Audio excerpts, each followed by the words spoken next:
Hello friends, स्वागत है आप सभी का हमारे YouTube चैनल जिसका नाम है भारत शिक्षा। हम अभी इसमें नंबर सिस्टम का जो है कंटिन्यू करेंगे। अभी इसमें 2-3 वीडियो हो चुकी हैं, नंबर सिस्टम पार्ट 1 और number system part 2, number system part 3। आज उसके आगे हम कंटिन्यू करेंगे। आज पढ़ेंगे हम नंबर सिस्टम पार्ट 4। इसमें हम Indian counting system, international counting system और Roman numbers, place value, face value, ये सब पढ़ेंगे। देखते हैं आगे, वीडियो में चलते हैं, स्टार्ट करते हैं आज का लेक्चर। तो इंडियन काउंटिंग सिस्टम और इंटरनेशनल काउंटिंग सिस्टम, इन दोनों में अंतर क्या है दोस्तों? सबसे पहले कोई भी डिजिट लिखी हो, कोई भी संख्या लिखी हो, कोई भी नंबर लिखा हो, सबसे पहले जो इंडियन काउंटिंग सिस्टम और इंटरनेशनल काउंटिंग सिस्टम में सबसे पहला जो डिफरेंस है वो है कोमा कितनी प्लेस के बाद आता है। ठीक है, इंटरनेशनल काउंटिंग सिस्टम में और इंडियन काउंटिंग सिस्टम में बस इतना सा डिफरेंस है। इंडियन काउंटिंग सिस्टम में जब भी हम किसी नंबर को पढ़ते हैं तो कॉमा पहले स्टार्टिंग में राइट से चलेंगे, हम राइट से फर्स्ट, सेकंड, थर्ड के बाद कॉमा लगेगा, थर्ड डिजिट के बाद, फिर फोर्थ, फिफ्थ के बाद लगेगा, फिर सिक्स, सेवेंथ के बाद लगेगा। मतलब पहले 3 डिजिट के बाद कॉमा राइट से, फिर 2 डिजिट के बाद, फिर अगेन 2 डिजिट के बाद, ऐसे ही कंटिन्यू होता जाएगा। हर एक 2 डिजिट के बाद कॉमा लगता चला जाएगा। ठीक है, बस फर्स्ट जो कॉमा लगेगा वो लगेगा 3 डिजिट्स के बाद। ये हम राइट से लेंगे। ठीक है, तो और इंटरनेशनल काउंटिंग सिस्टम में राइट से ही स्टार्टिंग करेंगे 3 डिजिट्स के बाद कॉमा, फिर अगेन 3 डिजिट के बाद, फिर 3 डिजिट्स के बाद। ठीक है, तो इंटरनेशनल ऐसे ही कंटिन्यू होता है। इंडियन और इंटरनेशनल में बस इतना ही डिफरेंस है कि 3 जब भी हम किसी नंबर को लिखते हैं तो पहले 3 डिजिट के बाद कॉमा लगता है, फिर 2, फिर 2, फिर 2, ऐसे ही चलता चला जाता है। और इंटरनेशनल काउंटिंग सिस्टम में हमेशा 3 डिजिट के बाद ही कॉमा लगता है। तो इसको हम और समझ लेते हैं अच्छी तरह से। सबसे पहला जो इंडियन काउंटिंग सिस्टम है, ये तो आपको पता होगा, सबसे पहले बोलते हैं इकाई, जिसको बोलते हैं यूनिट। दूसरा होता है दहाई, टेंस। तीसरा सैकड़ा, 100, 1000, 1000। चौथी डिजिट होगी वो होगी 10,000। फिर होगा लाख, फिर 10 लाख, फिर करोड़, फिर 10 करोड़। ठीक है, इसके आगे भी बढ़ सकते हैं, लेकिन अभी इतना ही हमने काम का है जो कंपटीशन में आता है। इसके बाद अब अंतरराष्ट्रीय में देख लेते हैं। इंटरनेशनल काउंटिंग सिस्टम में वही सेम चीज, 1000 तक तो सेम जाता है। यूनिट, टेंस, 100, 1000, फिर 10,000। इसके बाद लाख और फिर 10 लाख। इस 10 लाख को हम इंटरनेशनल में 1 मिलियन लिखते हैं। ठीक है, फिर उसके बाद आता है करोड़। ठीक है, इस करोड़ को 10 मिलियन लिखेंगे इंटरनेशनल काउंटिंग सिस्टम में। उसके बाद 10 करोड़, इसको लिखेंगे 100 मिलियन या 100 मिलियन। सेम है, बस लाख के बाद जो है इन दोनों में पढ़ने में अंतर आ जाता है। जो स्टार्टिंग की 5 जो डिजिट रहती है वो सेम रहती है। ठीक है, इसके बाद मिलियन 10 लाख के बराबर होता है, याद रखिएगा। 1 मिलियन में 10 लाख होते हैं। ठीक है, और 10 मिलियन में 1 करोड़।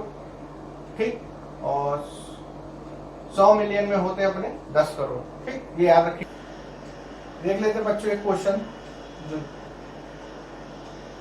16 लाख 813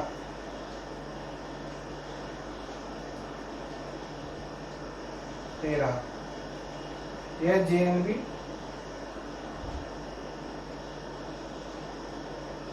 दो 2010 में आया हुआ क्वेश्चन है।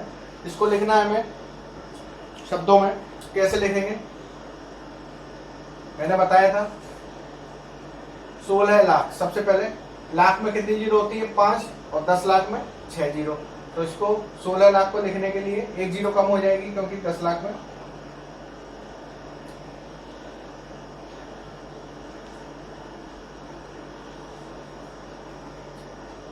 16 लाख को लिखने के लिए 1 2 3 4 5 जीरो लिखेंगे 16 के आगे, ठीक है। उसके बाद लिखेंगे 813। 813 बहुत सिंपल है, सैकड़ा के नीचे सैकड़ा, 13 के नीचे, ठीक है। इकाई वाला अंक इकाई के नीचे, दहाई वाला दहाई के नीचे, सैकड़ा वाला सैकड़ा के नीचे। अब इन दोनों को ऐड करेंगे, सिंपल अपना डिजिट तैयार हो जाएगा। तो हो गया इकाई, दहाई, सैकड़ा, हजार, 10,000, लाख, 10 लाख, ठीक है। अब कॉमा कैसे लगाएंगे? पहले इंडियन के सिस्टम में क्या लगाते हैं? पहले 3 के बाद कॉमा, फिर 2 के बाद कॉमा। तो ये अपना आंसर हो जाएगा। ये 2010 जेएनवी के एंट्रेंस एग्जाम में आया था। इसी तरह के और 2 क्वेश्चन आप ट्राई करिएगा। आगे बढ़ते हैं। अब बच्चों देख लेते हैं स्थानीय वैल्यू या स्थानीय मान या प्लेस वैल्यू किसे कहते हैं। स्थानीय मान, दूसरा होता है अपने पास जातीय मान।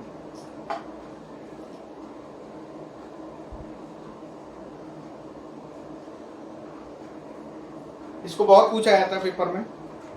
स्थानीय मान को इंग्लिश में कहते हैं प्लेस वैल्यू,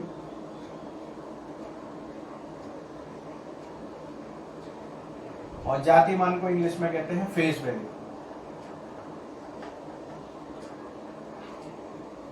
बहुत ही सिंपल तरीके से इन दोनों चीजों को निकालना सीखे हैं। प्लेस मतलब स्थान, और जाति मतलब फेस, मतलब किस कैटेगरी में आते हैं वो, ठीक है। और स्थानीय मान के लिए सबसे पहले हमें कुछ नहीं, कोई भी डिजिट दी हो जैसे पेपर में, यार देखिए खत्म हो गई, बार बार खत्म हो गई ब्लैक वाले, सूख जाती है पता नहीं कैसे अपने। इसमें से दूसरा रुमाल देना, मुझे लग रहा है इसमें तेल लग गया है रुमाल में, उसमें। स्थानीय मान को समझने के लिए सबसे पहले कोई भी डिजिट लिख लेते हैं, 5 3 2 1 6 5 2, ठीक है। इसमें वो कह रहा है 3 का प्लेस वैल्यू निकालिए, ठीक है। 3 की प्लेस वैल्यू निकालने के लिए जो भी डिजिट लिखी हो उसके आगे उतनी ही जीरो लगा देते हैं, ठीक है। अब 3 की प्लेस वैल्यू हमें निकालनी है तो उसको 3 को पहले लिख लेंगे 3, ठीक है। इसके आगे जितनी डिजिट है उतने ही जीरो लगा देते हैं, 1 2 3 4 5, 1 2 3 4 5, ठीक है। तो अब उसमें क्वेश्चन में क्या है, 3 की प्लेस वैल्यू या स्थानीय मान क्या होगा। तो 3 का प्लेस वैल्यू क्या हो गया, लिख लीजिए, इकाई, दहाई, सैकड़ा, हजार, 10,000, लाख, 3 लाख, ठीक है। 3 का प्लेस वैल्यू 3 लाख, ठीक है। नेक्स्ट देख लेते हैं 721769330। अब उसमें क्वेश्चन में दिया होगा, जैसे मान लीजिए दोनों 7 का, ठीक है, जो दोनों 7 है, एक साथ ये रहा, एक साथ ये रहा, प्लेस वैल्यू या जातीय स्थानीय मान में अंतर बताइए। प्लेस वैल्यू में अंतर या डिफरेंस बताइए।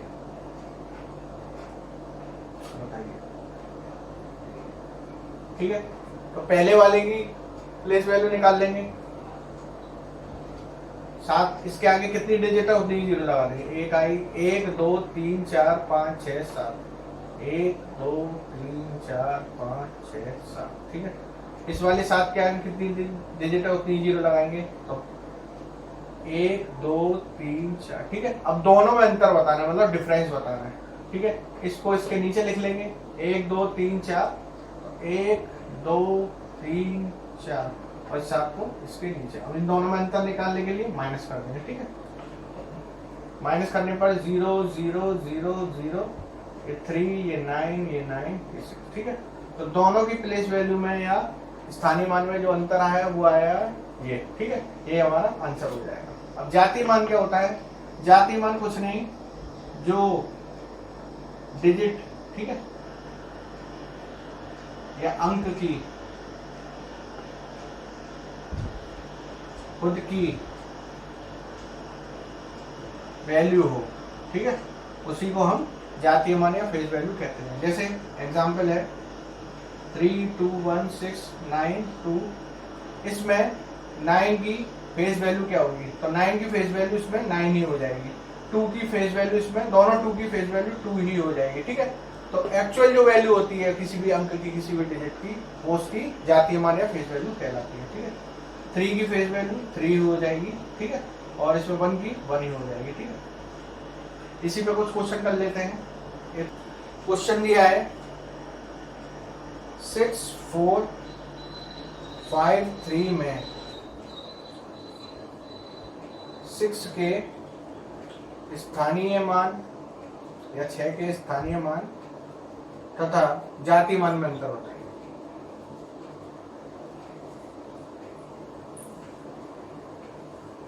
में अंतर, इसमें दोनों में अंतर पूछा है, स्थानीय मान में और जाति मान में, ठीक है। प्लेस वैल्यू और फेस वैल्यू में, ठीक है।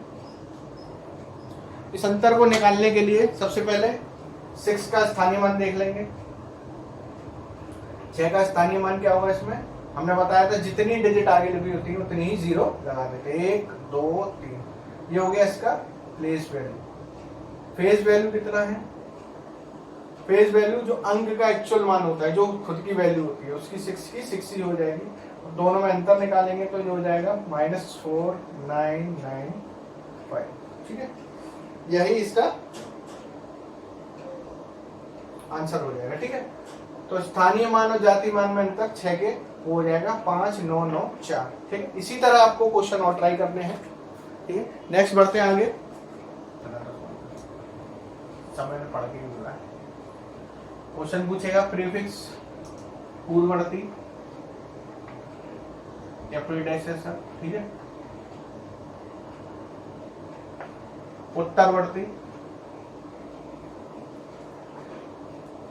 सफिक्स या सक्सेसर, ठीक है। कोई भी डिजिट दिया हुआ, जैसे दिया है 500, ठीक है, 500 का प्रीफिक्स या प्रीडेसेसर पूछ सकता है, पूर्ववर्ती संख्या पूछी जा सकती है, उत्तरवर्ती आगे वाली संख्या पूछी जा सकती है, सक्सेसर डिजिट पूछी जा सकती है। तो 500 की आगे वाली संख्या उत्तरवर्ती हो गई 501 और पूर्ववर्ती संख्या हो गई 499, ठीक है। कोई भी डिजिट दी हो, जैसा अपन दिया है 1,50,05,310, ठीक है। इसके सक्सेसर या उत्तरवर्ती संख्या बताइए, तो एक संख्या बढ़ा देंगे, एक डिजिट बढ़ानी, मतलब केवल एक, तो 1,05,311 हो जाएगी, और पहले वाली हो जाएगी 1,05,309, ठीक है। ये हो गया इसका पूर्ववर्ती और ये हो गए उत्तरवर्ती, ठीक है। बहुत सिंपल है। पूर्ववर्ती पूछे या फिर प्रीडेसेसर पूछे या प्रीफिक्स पूछे तो एक डिजिट कम कर देनी है, -1, ठीक है।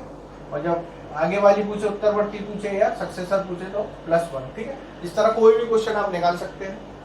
अब आते हैं most important topic of this chapter, Roman numbers, ठीक है। रोमन प्रणाली में कैसे चेंज किया जाता है, रोमन प्रणाली, ठीक है। रोमन सिस्टम, ठीक है।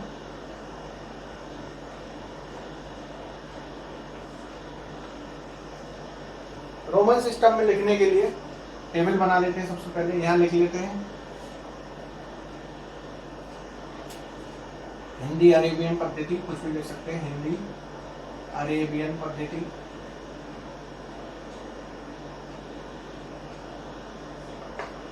और एक तरफ लिस्ट में बना लेंगे हम रोमन पद्धति, ठीक है। ठीक, इसमें डिजिट लिख लेते हैं हम। हिंदी वाले में लिख लेंगे 1 2 3 4 5 6 7 8 9 10 11 12 13 14 15 16 17 18 19 20, ठीक है। एक को रोमन पद्धति में फर्स्ट लिखते हैं, ठीक है, इस तरह। 2 को सेकंड, 3 को थर्ड, 4 को लिखने के लिए एक डंडा लगाएंगे और एक वी लिखेंगे, ठीक है। ये हो गया 4। 5 को लिखने के लिए सीधे सीधे एक V, 6 को लिखने के लिए V और एक डंडा राइट हैंड पर। ये मैं बताऊंगा कैसे।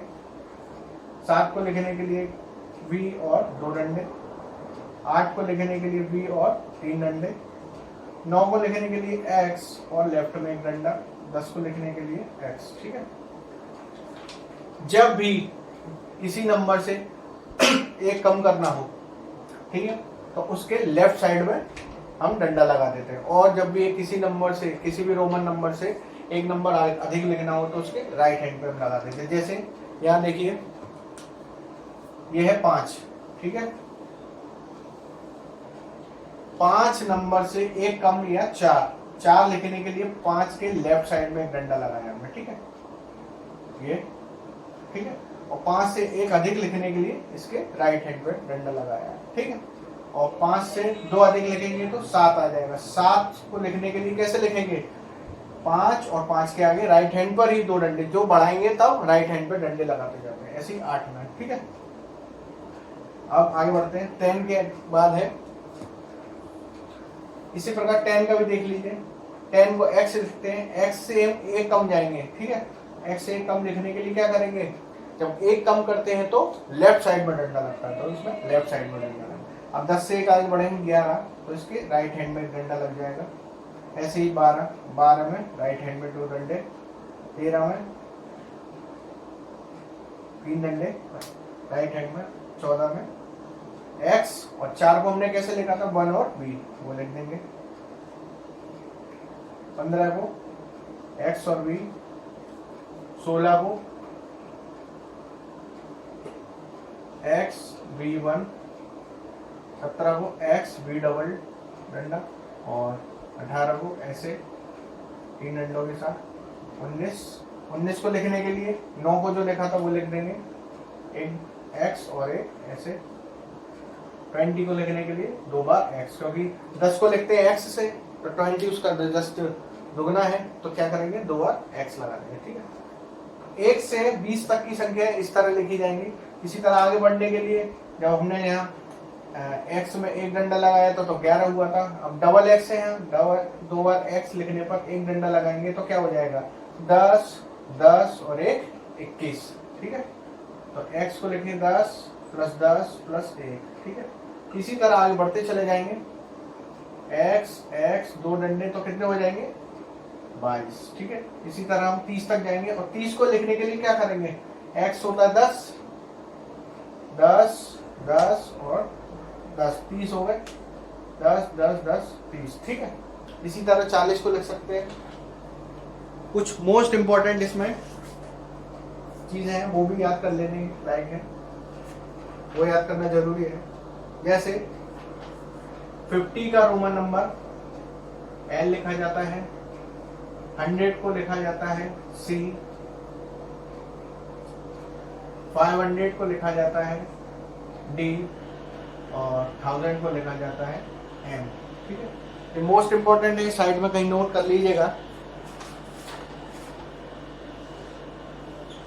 50 का रोमन नंबर L, 100 का C, 500 का D, और 1000 का लिखते हैं M। ठीक है, तो ये हम घर पे सबके LCD होती है, उससे भी ट्रिक से भी याद रख सकते हैं, LCD M। ठीक है, 50, 100, 500 एंड 1000। ठीक है, अब इसी के आधार कुछ क्वेश्चन करेंगे हम दोस्तों, जो पेपर्स में पूछे जाते हैं। मान लीजिए हमें नंबर दिया है कोई क्वेश्चन 500, सॉरी छोटे से स्टार्ट करते हैं, 57 को रोमन में चेंज करेंगे। ठीक है,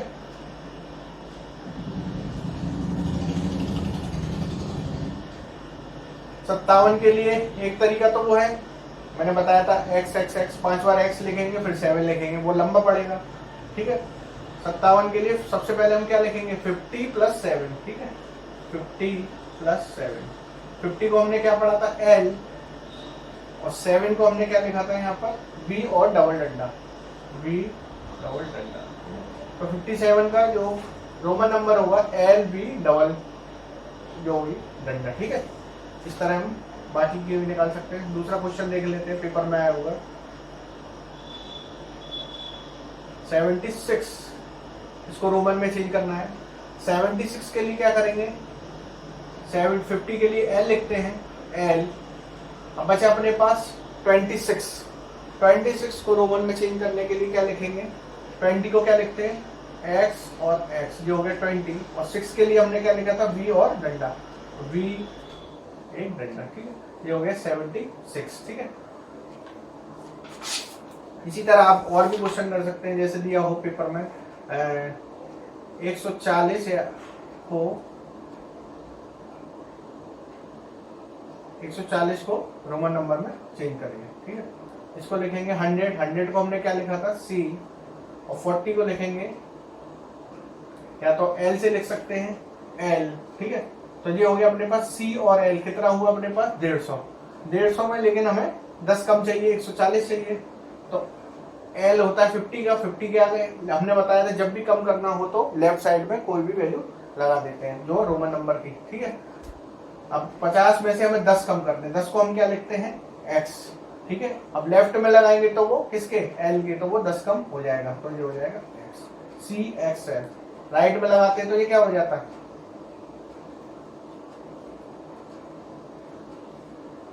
C और L, ये हो गया 150। जब राइट में लगाएंगे x तो 160 हो जाएगा, ठीक है। तो 140 को लिखने के लिए C x L और 160 को लिखेंगे C L x, ठीक है। इसी प्रकार और भी क्वेश्चन आप ट्राई करिएगा, जो क्वेश्चन ना है हमसे पूछिए कमेंट सेक्शन में, ठीक है। अब जो लास्ट टॉपिक बचा है इस नंबर सिस्टम में वो है योगफल सूत्र।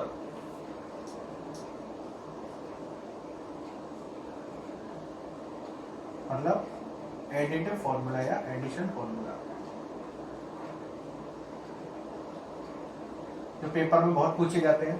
पहला एडिशन फॉर्मूला होता है n प्राकृतिक संख्याओं का योगफल, n प्राकृतिक, नेचुरल, प्राकृतिक को बोलते हैं प्राकृतिक संख्याओं का योगफल,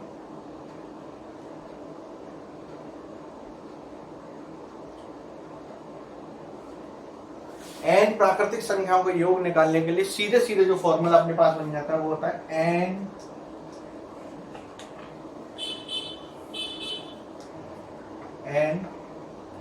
n प्लस 1/2, ठीक है। ये फॉर्मूला आपको पूरा याद करना है ऐसे ही। दूसरा इसमें जो फॉर्मूला बनता है n सम संख्याओं का योग, n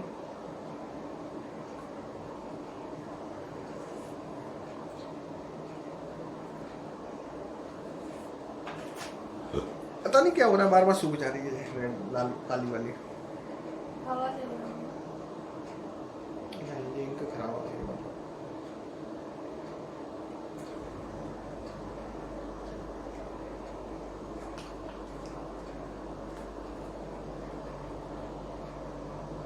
n सम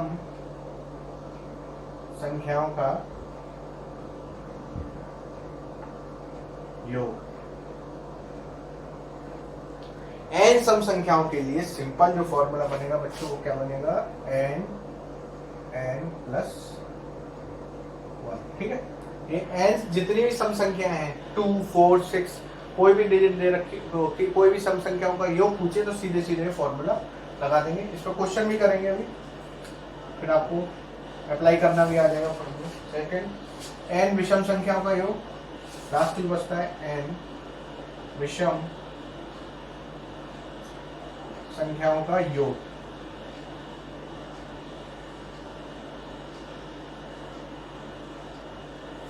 वो क्या बनता है अपने पास, सीधे सीधे विषम संख्याओं के लिए n स्क्वायर, ठीक है।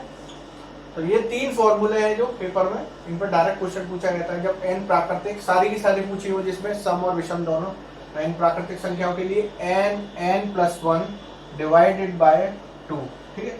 सम संख्याओं के लिए n मल्टीप्लाइड बाय ब्रैकेट में n प्लस 1, n विषम संख्याओं के लिए n मल्टीप्लाइड n या n स्क्वायर, ठीक है।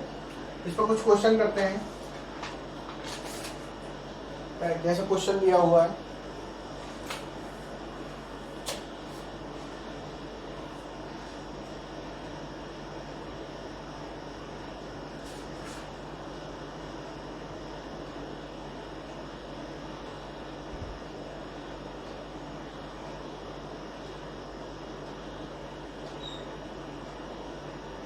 क्वेश्चन है 50 से 90 तक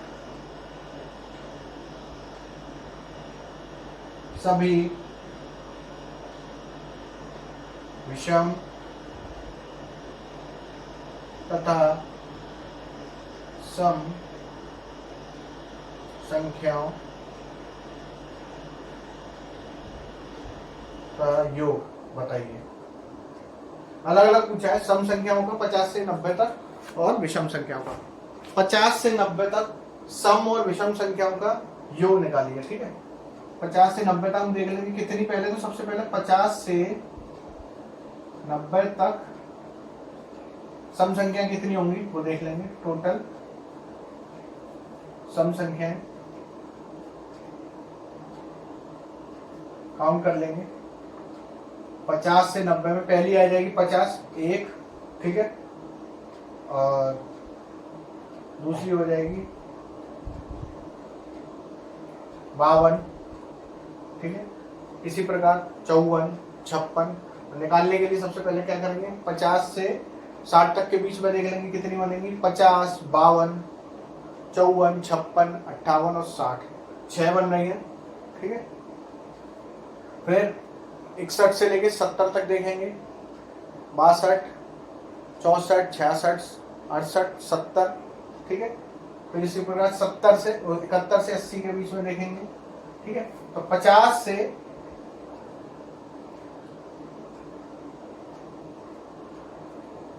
60 के बीच में कितनी हो गई देख लेंगे। 52, 54, पहली 50 होगी, 52, 54, 56, ठीक है, और 58।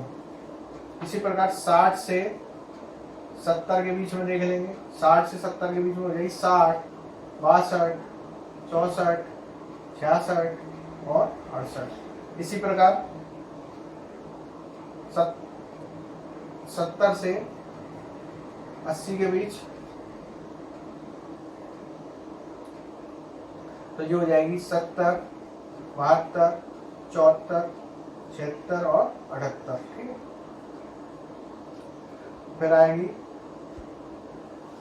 80 से 90 के बीच, ठीक है। दूसरी पहली हो जाएगी 80, 82, 84, 86 और 88, ठीक है। लास्ट वाली 90 भी काउंट हो जाएगी इसमें, ठीक है। टोटल संख्या देख लेंगे, 1 2 सॉरी यहाँ से ये है 1 2 3 4 5 6 7 8 9 10 11 12 13 14 15 16 17 18 19 20 21। टोटल 21 संख्या होगी। तो यहाँ n की वैल्यू हमें कितनी हो गई सम संख्याओं के लिए 21। और सम संख्या का फॉर्मूला हमने पढ़ा था तो 21 है, तो ये फॉर्मूला पढ़ा था हमने n प्लस 1 इनका योग के लिए, ठीक है। n हमारे पास 21 है तो 21 को बाहर लिख लेंगे और 21 अंदर एक बार और प्लस 1, 21 इंटू 22, ये आपका आंसर हो जाएगा। उसको सॉल्व कर लेंगे 22 इंटू 21 तो जो है 22 2 4 और 4, ठीक है। तो ये हो गया 462, ठीक है। ये अपना सम संख्याओं का योग हो जाएगा कहाँ से 50 से 90 तक। इसी प्रकार आप विषम संख्या देखिएगा, पहले 50 से लेके 60 के बीच में 60 से 70, ठीक है, और उसके लिए फॉर्मूला लगा देंगे, ठीक। अब नेक्स्ट जो है इस लास्ट टॉपिक और बचता है दोस्तों, इसमें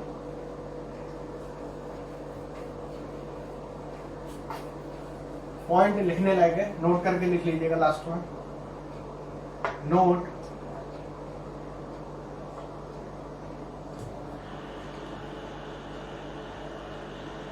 नोट जब भी कोई बड़ी से बड़ी संख्या पूछे तो उतनी ही बार 9 लिखते हैं, ठीक है। जैसे पूछेगा 6 अंकों की बड़ी से बड़ी संख्या बताइए, तो 6 अंकों की बड़ी सी संख्या 6 बार 9 लिख देंगे, 1 2 3 4 5 6, ठीक है। 6 अंकों की सबसे बड़ी संख्या, सबसे बड़ी संख्या क्या हो गई, ठीक है। पूछे 3 अंकों की सबसे बड़ी संख्या, तो 3 बार 9 को लिख देंगे, ठीक है, इसी प्रकार, ठीक है। सेकंड, जब भी छोटी से छोटी है, सबसे छोटी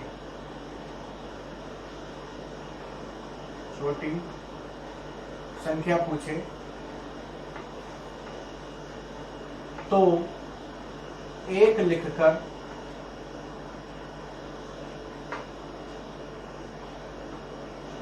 संख्या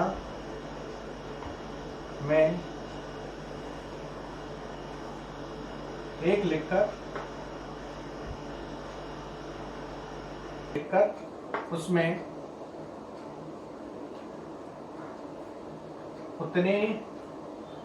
उसमें से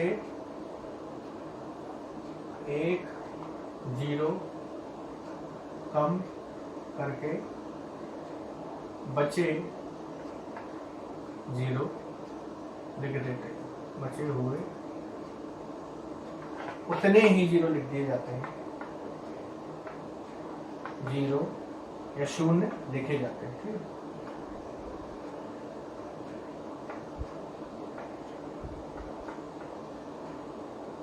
जैसे पूछे 5 अंकों की सबसे छोटी संख्या,